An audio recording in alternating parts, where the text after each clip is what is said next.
Shalom, shalom. All right, first and foremost, I'd like to give all praise, honor, and glory unto Yahweh, Bashem, Yahushua, Bashem, Ruchakodash. I want to give double honors to our apostles and the bishops at Great Millstone. All right, and peace and blessings, shalom to the Most High's hopeful elect across the four corners of the earth. I'm the brother Yagadal. I'm the one from GMS Houston. All right, now I just want to do a quick hit. All right, based off of this nutcase's stance. All right, trying to claim that the nations can be saved. All right, due that we all come out of Adam. Okay, and even before I get to the scripture, which we all know. All right, well, do I have a question? Well, a couple questions. Do you believe in the Christian version of the story of Adam and Eve? All right, well, those the only people on earth. Okay, now if that was a man, okay, we get the bullshit. I understand you guys try to come with.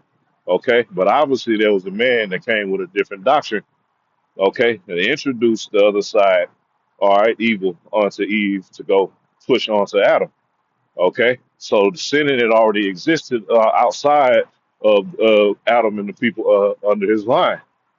Okay, that was with him.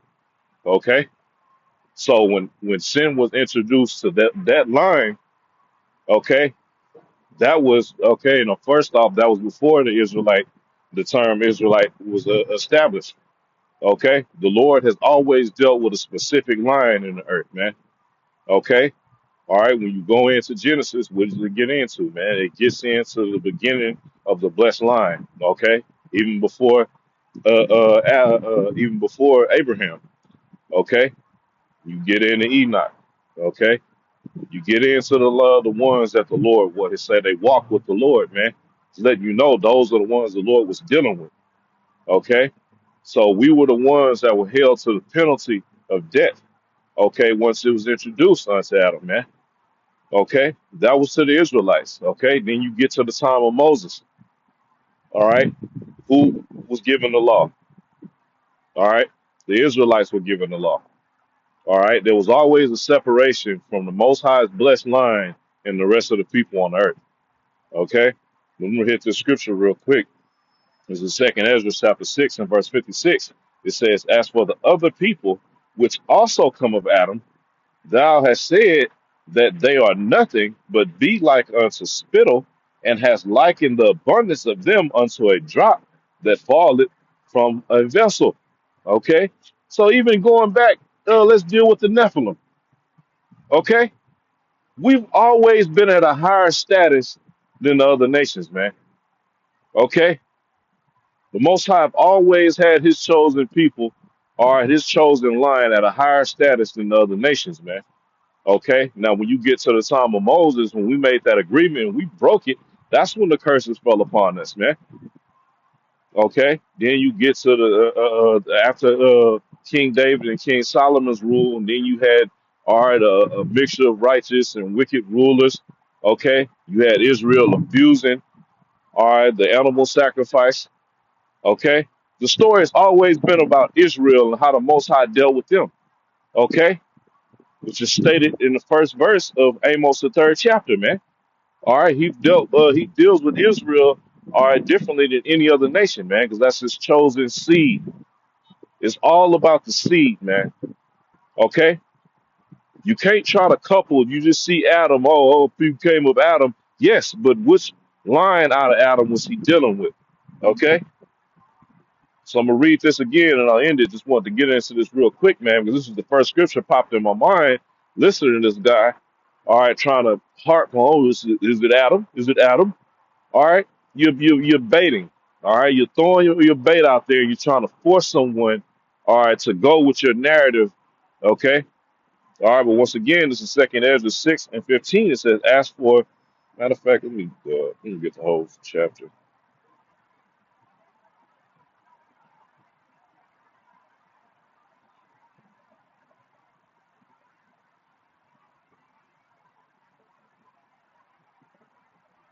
All right, this is Second Ezra 6 and 54. It says, "And after these, Adam also, whom thou madest Lord of all thy creatures, of him come we all, and the people also whom thou hast chosen."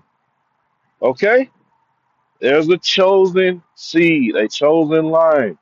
that came out of Adam. Okay, shows you a separation within that verse. All right, it says, "All this have I spoken before thee, O Lord, because thou madest the world for our sakes." For who? The chosen line. Okay, it says, "As for the other people," okay, so the hour, everybody's not included in the hour. Okay, all right, it says, "As for the other people, which also come of Adam, thou hast said they are nothing, but be like unto spittle." This is what the Most High compares the other nations as, man. Okay, as spit. All right, a drop of a bucket, something you ain't gonna sweat over, man. Okay, it says, but like unto spittle, and has likened the abundance of them unto a drop that falleth from a vessel. And now, O Lord, behold these heathen, which have ever been reputed as nothing, have begun to be lords over us and to devour us. Okay, so Jake want to extend the hand out to try to save and deliver the heathens and include them in our deliverance and our salvation, our kingdom. All right, but soon as they was over us, all they what have they all ever done was to devour us. Okay, where was the sentiment of mercy and salvation and including the nation of Israel? All right, when these heathens were ruled over us, it didn't fucking exist, man. Okay? So when it comes to our salvation, all right, that is pertains solely to the nation of Israel. First and foremost, the elect, which you niggas are clearly not of. Okay? And then through the elect, the ones that's going to be delivered on this side, the 144,000 men, okay, and the numerous multitude of men, women, and children out of the nation of Israel, okay, all right, which represents the one third, all right, spoken of in the scriptures, are going to bring back the rest of the nation, all right, to fulfill, all right, prophecy, man, okay, to fulfill the promise that all Israel will be saved. Okay, no other nation is going to be included in that. They're going to be oh, I don't really like using it because you when you use well reserve, no, all right, they're going to survive the World War III. Okay, so they can be the first crop of slaves. They're going to be the first ones to get that spiritual boot in their ass, man. Okay, so that's it for this lesson. I just wanted to go into that briefly, man, to address that madness, man. Okay. All right. And we're gonna continue to smash this shit. You Christian Israelites that's popping up with these new breakdowns. All right, it's not gonna work, man. All right, it's only gonna add fuel to the men of the Lord to continue edifying, all right, and defending the gospel. All right. So with that I say shalom.